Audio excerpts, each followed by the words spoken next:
महापालिकेने मोठा गाजावाजा करत ह्या रिसॉर्टवर मोठ्या प्रमाणावर कारवाई केली। रिसॉर्ट संपूर्णपणे जमीनदोस्त झालेले आहे। आता प्रश्न हा उपस्थित झालेला आहे, एक रिसॉर्ट तुम्ही जमीनदोस्त केलेत, बाकी रिसॉर्टचं काय? वसई विरार परिसर जवळपास 30 ते 40 असे अनाधिकृत रिसॉर्ट आहेत, पण त्याच्यावर पालिका कोणतीच कारवाई करत नाही। अनेक राजकारणी असतील, सेवाभावी संस्था असेल आणि तक्रारी अर्ज दिलेले आहेत, परंतु पालिका कुठलीच कारवाई करत नाही।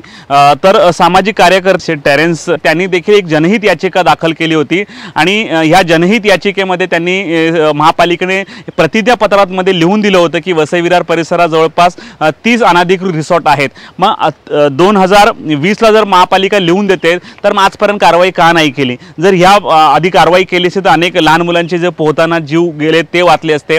काल ज्या मुलाचा इस्माचा मृत्यू झाला त्याचा देखील जीव वाचला असता।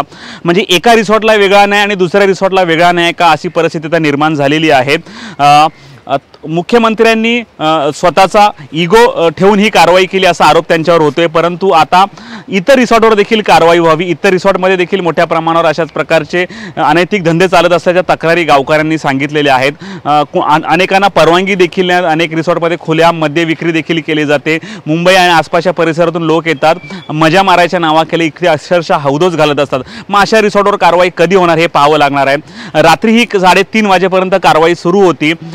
पालिकेचे उपायुक्त पोलीस स्वतः 3:30 वाजेपर्यंत बसून होते। मग अशा वसई विरारमध्ये बाकीच्या कारवाईला उपायुक्त बसून राहणार का आणि इतर रिसॉर्टवर हातोडा कधी चालणार हे आता पाहावं लागणार आहे। आम्ही ज्यांनीही जनहित याचिका दाखल केली, आम्ही त्यांच्याशी चर्चा केली, नेमकं त्यांचं म्हणणं काय आपण ऐकूयात। मी हायकोर्टामध्ये जनहित याचिका क्रमांक 7/2020 रोजी दाखल केली होती। त्याच्यामध्ये महानगरपालिकेमार्फत प्रतिज्ञापत्र दाखल होतं, त्याच्यात रिसॉर्टचीही नावं होती।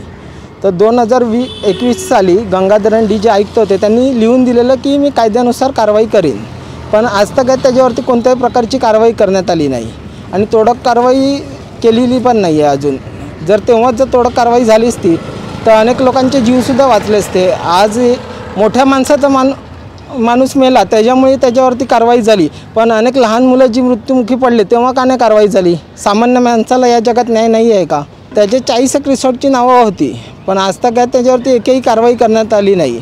असं आता अनेक म्हणजे 20-30 अजून वाढलेले आहेत तिकडे रिसॉर्ट्स। आपलं हायकोर्टाने जे सुमोटो 1/2020मध्ये आदेश दिला होता की जर एखाद्या सहाय्यक आयुक्तास अनधिकृत बांधकाम माहीत पडले तर त्यावर त्यांनी तोडक कारवाई करावी 6 महिन्याच्या मध्ये। भले स्टे असेल तरी पण तो लवकरात लवकर वेकेंट करून 6 महिन्यांतर्गत कारवाई करावी। जर सहाय्यक आयुक्तांनी कारवाई नाही केली तर आयुक्त यांनी त्यांच्यावरती कारवाई करावी। तसेच MITP ॲक्ट 56 अनुसार सुद्धा सहाय्यक आयुक्तावरती FIR आयुक्त करू शकतात, पण आज तक या महानगरपालिकेत कोणीही FIR केलेलं नाही सहाय्यक आयुक्त। तोडायचा नियम असेल तर 1 महिन्यापूर्वी त्यांना MITP ॲक्टनुसार नोटीस द्यावी लागते। जर त्याचं पालन नाही केलं तर ते कारवाई करू शकतात।